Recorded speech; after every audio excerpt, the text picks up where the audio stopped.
Regis! Damn it. Locked. No way I got the place wrong. This is it. Gotta be. Gotta be another way in around here.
Moors. Fiddles aplenty around here.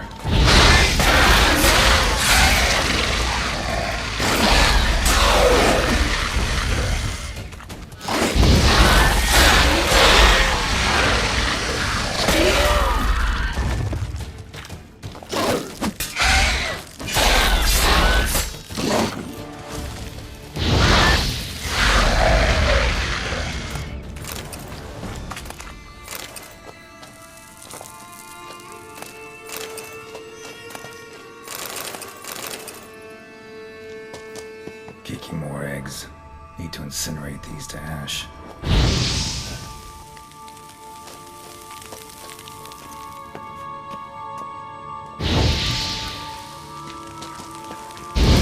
Some stench. Stench. Great.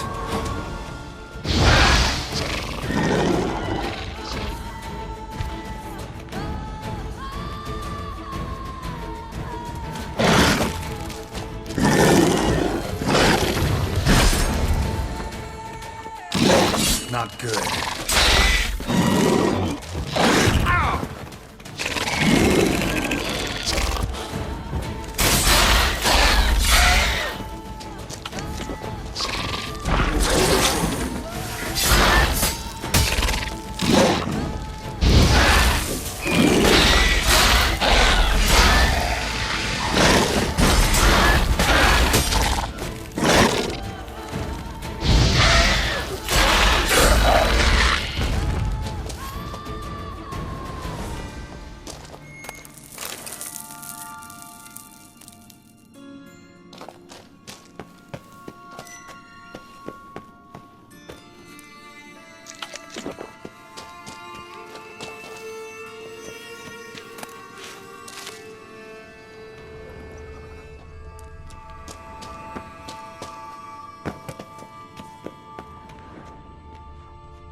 Nahal in his eye.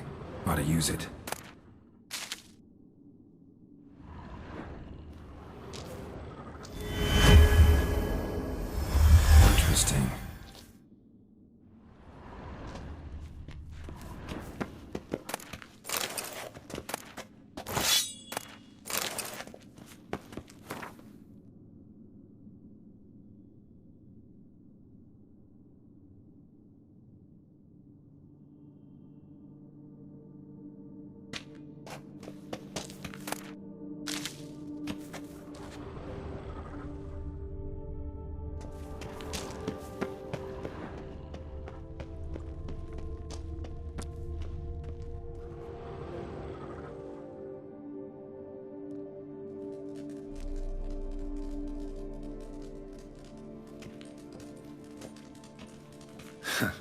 Agreed to meet a vampire at a cemetery.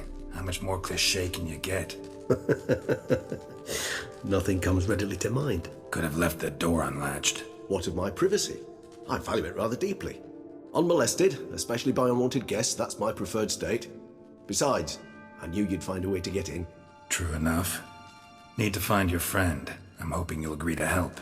I shall do whatever's in my power. Yet what you want or even need must matter little. What matters is what Detlef wants. If he does not wish to be found, you will not find him. Ever. End of story. Come on. Gotta be some way.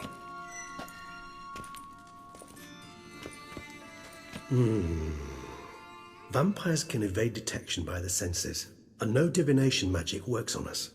Even the most precise megascope would be useless. And this? Could this help? Wherever did you get that? Off one of the beast's victims, found by a bend in the river. Body was chopped in pieces. 3 of those pieces were hands. Hand with the ring seemed the odd one out. Abruxa had taken an interest in it.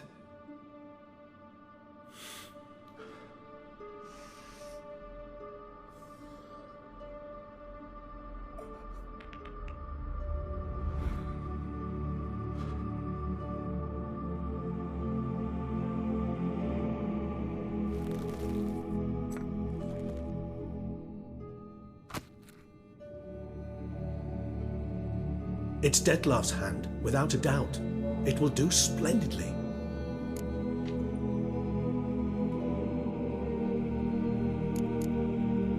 Can't you just summon Detlef? You're both higher vampires, there's gotta be a way. If I'm to be entirely candid, there is indeed one. But believe me, we will be better off never availing ourselves of it. It is a last resort. Absolutely. Last resort? The hell? Why? There is a being who can summon Detlef. Possesses the authority, even the power, to force him to appear in a given place. But the very act of contacting this being, well, it's akin to walking a slack line extended over a chasm filled with molten lava. An exercise as perilous to me as it would be to you. A risk I'm unwilling to take. I beg you, let's do it my way. It will be both quicker and easier. Ring's pretty intriguing. Made of no metal I've ever seen. And the ornamentation. It comes from our home, where we lived before the conjunction of spheres. It's actually mine. I received it from a dear old friend. You might call him a humanist. He saw us vampires as guests here, guests who owe their hosts, meaning you humans and the elder races, respect. Respect? Meaning not to treat us like cattle to be slaughtered for food? Precisely. And the reason why I, in turn, gave it to Detlef. To remind him of the ideals my old friend championed. The hand. What do you plan to do with it? You've heard of Kovinaris' theory of tissue memory retention. Rings a distant bell. Read about it in Alchemia Oblitera. There's a copy at Kaer Morhen, tattered, nearly disintegrated. But if memory serves, Kovinaris never managed to prove it worked. He did prove it, just never managed to publish his findings. He and I corresponded, you see, after we became friends. Thus, I know he completed his research and performed the first tests. It's complicated, so without delving into details, it is possible to use any piece of tissue to reconstruct what a whole body experienced. How's it work? We need any special equipment? We must brew a decoction which Kovinaris gave a rather poetic name, resonance. Once imbibed, it sends one into a trance similar to that induced by narcotics. This triggers visions of events linked to strong emotions experienced by the tissue's owner. Picture it as dreaming a fragment of someone's life. Any chance we might see what Detlef was doing just before he lost his hand? Indeed. Though I also hope resonance will reveal the location of Dettlaff's hideout. Covenarius spent half his life proving his theory. Wild guess. Making a dose of resonance won't be easy. You guessed correctly. In addition to Dettlaff's tissue, we shall need a powerful occipital lobe stimulant. Effectively a poison, to make one susceptible to visions. Well, got a few ingredients to choose from.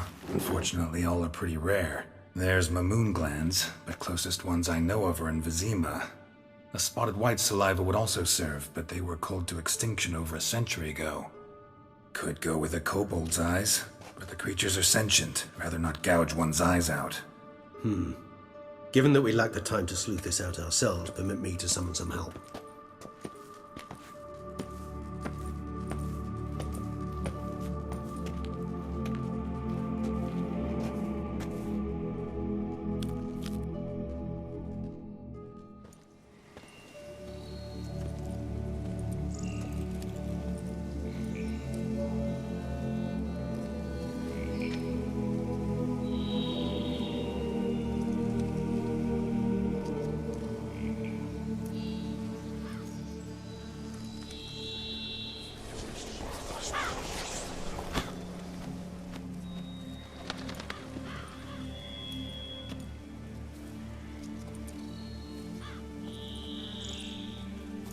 What was that? A raven? Rather a common sight at this latitude. Very intelligent fowl. I asked him to look for the creatures you mentioned, him and his brethren. Perhaps they'll find one in the area, and I would hazard that a flock of ravens will spy any said creature faster than a solitary witcher would, with all due respect to your skills, my friend. It will take them some time, nonetheless, so perhaps you'd care for a snifter of mandrake.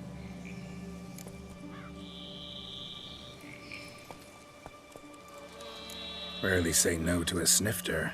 Sadly, this is but a weak infusion rather than a proper distillate. Even better. I remember your mandrake hooch. Made people say things they'd have rather kept to themselves. Now, what could Geralt of Rivia prefer to keep to himself?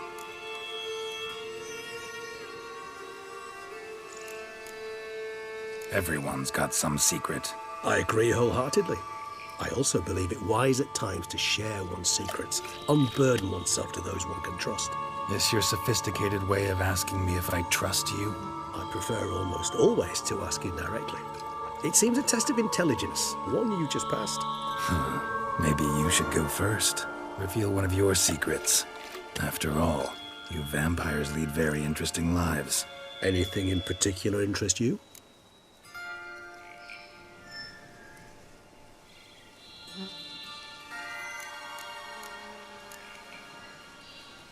Curious what you did after you were reborn. As I'm sure you can surmise, at first I was thoroughly absorbed with recovering. As it is, I've still not recovered completely.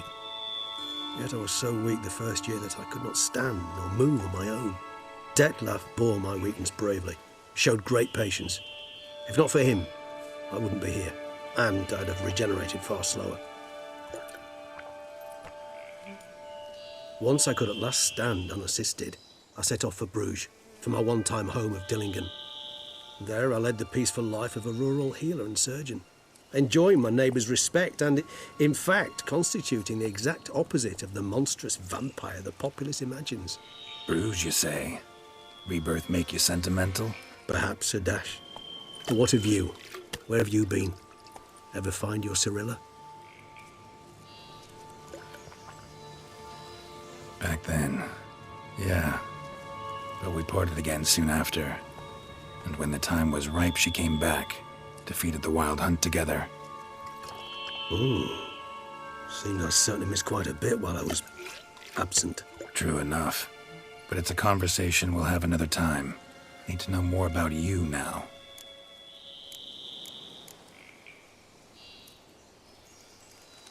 Gotta ask you the big question. One everyone wonders about. What happens after death? You wish me to tell you if the human belief in the gods is well-founded? Well, that I do not know. We vampires differ exceedingly from you humans. Our matter, that of which we are composed, can exist without form. We require neither a heart, nor a brain, nor air to breathe. But were you dead? As humans understand death, yes. Feel anything? Understand anything? It's rather hard to explain. I felt something very unsettling. Something I cannot even name, for I did no reasoning. Only after rebirth did I begin to understand that what I had felt was cold and unimaginable fear. If not for Detlef, I might have drowned in an eternity of icy terror. Can't have been alive then. Sheesh, experience like that must be vicious. Indeed, it's hard to compare to anything I know. Yet you are aware we don't see death as you do. The way you cling to life, we find it entirely peculiar. You are mortals, ergo it's a foregone conclusion. You will die. It's but a question of time. Thus, I often find myself wondering why you try so very hard. To die at 20 years, 40, even 100, what's the difference? They're all but the blink of an eye. Depends on your point of view. Man who's got 1,000,000 crowns to spend can't possibly understand one who's only got 20. Very true. One's outlook can indeed change much.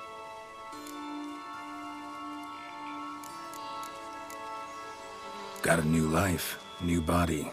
That give you a new start, blank slate? Starting all anew is a very broad concept. What exactly do you mean? Your blood addiction, say. Wondering if your body's the same, if it still remembers. Maybe if you drank now, you wouldn't get hooked. All addictions are a form of slavery. Re-addiction's not a risk I'm willing to take, just to test a hypothesis about corporeal regeneration and whether propensities carry over. Fair enough. Curiosity, that's all. Sorry. Not to worry, Geralt. Curiosity is a natural reaction under the circumstances, apart from which I've always valued that trait in you. Always fascinated me the way vampires can regenerate.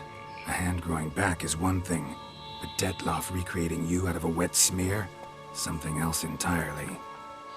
A difficult and laborious process, but one that's possible, as my presence proves. But I've heard you too had quite the adventure. They say you lost your memory. For a bit, but Triss helped me get it back.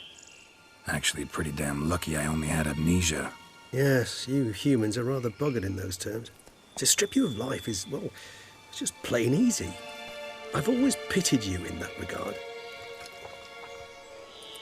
We vampires are much harder nuts to crack. If a member of another race kills one of us, we can be reborn with a living higher vampire's help. However, if one of our own strikes the deadly blow, death is permanent. There can be no rebirth. One of the chief reasons why vampires long ago swore never to fight one another. All right, give you one question. What do you want to know? One question to ask one as fascinating as you, Geralt. Cruel parsimony, I'd say, but I shall do my best to make it count. If you were to die and be reborn as I was, in your new life, would you choose to be a witcher? See, Regis. Doubt I'd know how to be anything else. Ever tried? See, you're determined to get an answer, to find out if I like being a witcher. Just refuse to ask directly, as always.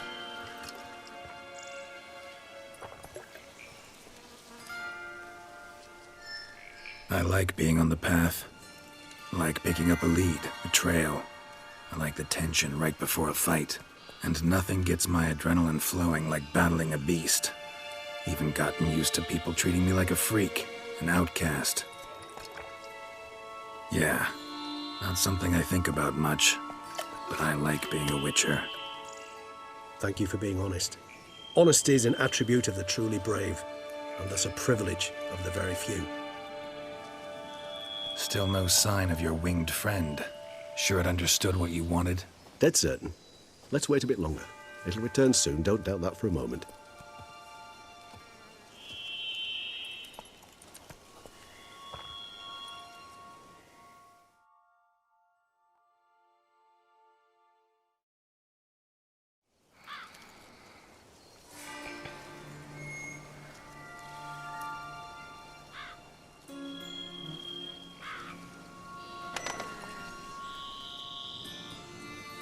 ever vigilant, even in his sleep. Quite vampire-like, in fact. Are you absolutely certain they don't administer a few of our genes during the trial of the grasses?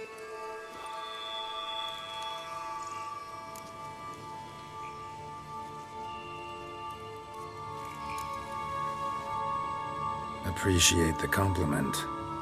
Got something for me? You were right. No kobolds or mamoons for miles around. Knew it. Allow me to finish. You see, there's this spotted white. It haunts an abandoned residence in the Caraberta woods.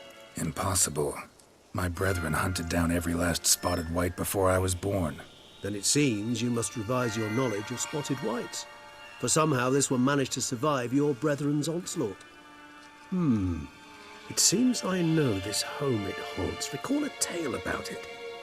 Locals believe the place cursed. Perhaps that's how the whites survived entirely unmolested.